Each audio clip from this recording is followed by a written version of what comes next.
Have you ever wanted to play the Summon Necromancer? Well, today we're going to talk all about the Summoner Necromancer so that you can figure out exactly what you got to do to play perfectly. So basically, the Summoner Necromancer is something I've been playing recently, and it's super fun. It's basically fulfilling that whole class fantasy of being able to summon all the undead guys. But what we're really going to talk about today is how can you put together a Summoner Necromancer. Now, it's one of the slowest leveling builds you can possibly put together. So in this guide, I'm going to recommend to you that you switch over to Summoner Necromancer. You don't actually start from level 1, and I recommend you go check out the Necromancer beginner guide that I created. That's going to basically set you up to get to what I would recommend, maybe like level 65, 70, 75. Once you're there, then you can go ahead and switch over to the Summoner Necromancer build that we're going to cover today. So with all that said, what does it look like? Where would you put your points if you did a fresh reskill? Well, you're going to, of course, be in the summoning skill tree. You're going to put 20 points into Raised Skeleton, 20 points into Skeleton Mastery. You're going to also, I like to put at least 1 point into Clay Golem. I love Clay Golem. It slows enemies. It's fantastic. You can also put 1 point into Golem Mastery, Summon Resist, Skeletal Mage, Revive.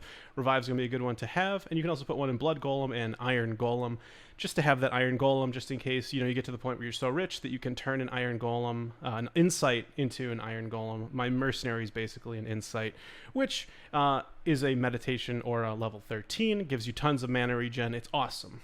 Now let's move over to the Poison and Bone tree.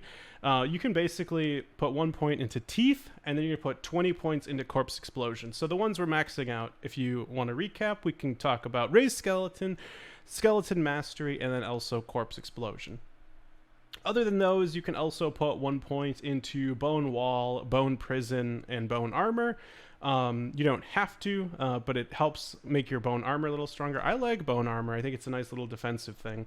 You can also put 1 point into amplified damage. You could also put a lot of points into amplified damage like I'm doing here.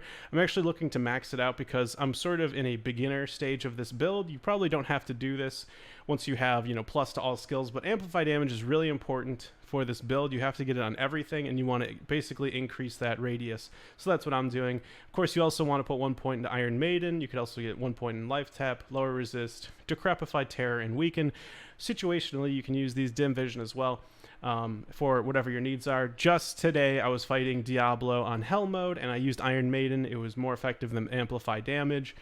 Diablo basically was doing 350% damage return to himself, and he just did that repeatedly until he was downed. It was super cool. So that's basically the skill point allocation. You're maxing out Skeleton Mastery, Raised Skeleton, Corpse Explosion, Amplify Damage. Those are all going to be very helpful, and then the rest of your points I would personally put into Revive next, so you can have even more monsters helping you.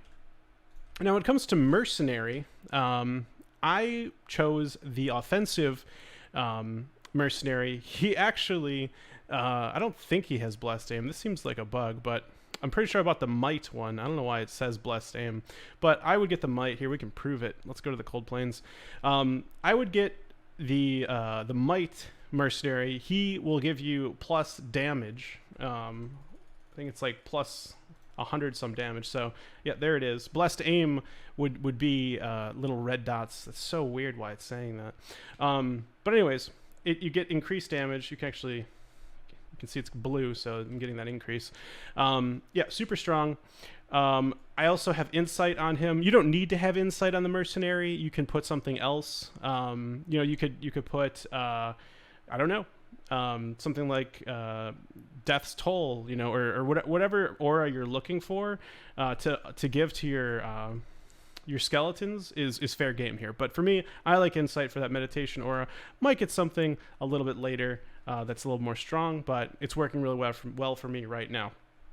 Now, if we're going to talk gear, something that I personally really enjoyed is Spirit. +2 to all skills. It's got faster cast rate. I got 25%, so it's kind of a low roll. You can get up to 35%. Stealth is amazing. I got this early on, even when I was doing my leveling on my Necromancer. Stealth is awesome. Lore is fantastic. Highly recommend. Of course, there's some overlaps. Like these are also really good with the Bone Necromancer build. I got Eye of Etlik. It's +1 to all skills, really strong. You could get something better. You get like the +2 to all skills. That's even better. Rhyme is really strong, gives you that magic find. But ultimately what you're aiming for here in this slot is probably a spirit, another spirit. So there's a spirit weapon. There's also a spirit shield. If you can get a monarch shield, I'm actually looking for one right now. I don't know where to find it. It could be anywhere in hell mode. I probably will start farming hell cows once I finish Act 5, and hopefully I can start getting that monarch shield.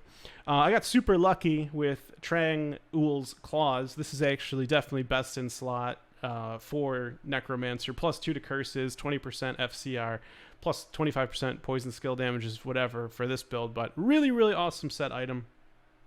Looking for some FCR rings. We got 10 FCR there, 10 FCR there, and I also crafted this. Basically, this is super easy to craft. You just need a perfect amethyst, any jewel, and I believe a Rawl rune and a light belt, and just transmute those in your Herodric cube, and you will get this light belt. It's going to have a faster cast rate roll on it and some regenerate mana. It's really great, and it's not too hard to make. You just need that perfect amethyst. Is probably the hardest thing to get. Treads of Cthulhu is okay. Definitely could get something better here. I'm looking for Marrow Walk. That's pretty much what I would go with. So that's the gear. When it comes to stat point allocation, I would basically try to avoid putting as like anything into dexterity. 0 into dexterity, 0 into energy. I put some into strength because I needed to wear my equipment, but ultimately you'd replace stealth with Enigma, but not everyone gets Enigma. I don't know how, if I'll ever get it. It's super rare. You need Jaw rune, Ith rune, Burr rune. Those are all super rare high level runes, so if you don't get that, which also grants strength, so you might need to put some points into it in order to equip some of your equipment. I'm saving some points just in case. But really everything goes into vitality. As you can see, I have 364 vitality points. That's absurd. It's pretty much everything besides like a few into strength so I can wear my equipment. That's what I would recommend for you to go with. So with all that said, let's see some gameplay. So I would recommend starting off in like Act 1, doing some easy monster slaying to get up your summons. I haven't actually done Haragath yet, or Haragath. Hopefully I can pronounce that right one day. Sorry, it's a little choppy. My computer's not the best. I don't have a 3080. But basically, this build, once you get your summons, it's super strong. You're going to be cursing with Amplify. You can see how huge that radius is.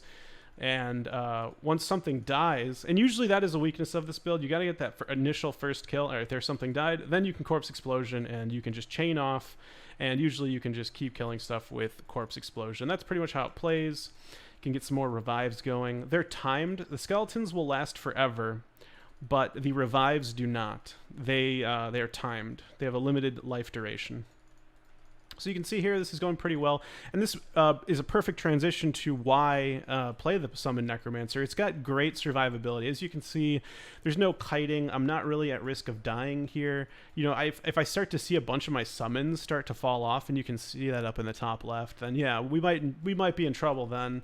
But you'll see it coming. Another thing is, you got to keep your Mercenary alive. He's basically my meditation aura.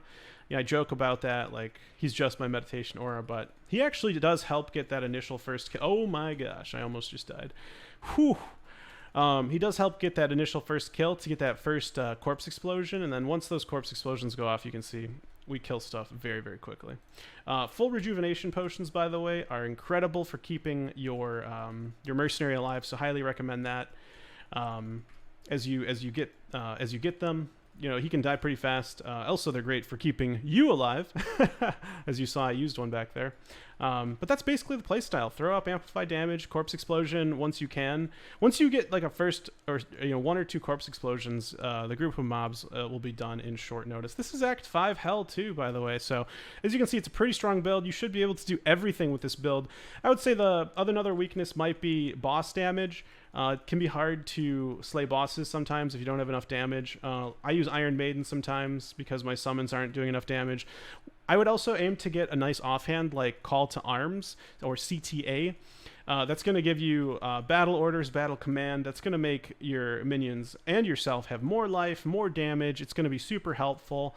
So definitely try to get CTA. And then also Hoto, or Heart of the Oak, is going to be strong. It's going to give you +3 to all skills and also some, I think 40%, up to 40% increase faster cast rate. So that's one I'm going for myself, but I'm still progressing. But it's super easy. I switched over from that bone necromancer build I was telling you guys about, so I would check out that build for leveling. And then once you reach about 60, 65, I'd switch over to the summoner necromancer, which is super fun. You know, it's kind of slow early on, but once you hit like this level, like once you get corpse explosion maxed out, like you're doing some really serious damage. Amplified damage is doing really great. And again, sorry that I'm sure it's a little choppy, the gameplay, but yeah, this is a great build. I'm really enjoying it. If you guys have any questions about it, feel free to let me know in the comments, and I will try to answer them as quickly as possible. If you like the video, don't forget to give it a like. If you want more Diablo 2 Resurrected content, don't forget to subscribe. I will see you next time. Take care.